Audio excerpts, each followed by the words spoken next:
বাঙালি ঐতিহ্যকে ধরে রাখার জন্য যে দিন থেকে আপনার বিশেষভাবে বিবেচনায় নিয়ে আসি সেটা হলো আজকের দিন।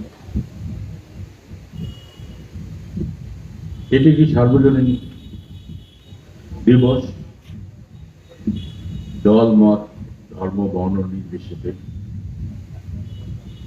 এই দিবসটা আমরা পালন করে থাকি।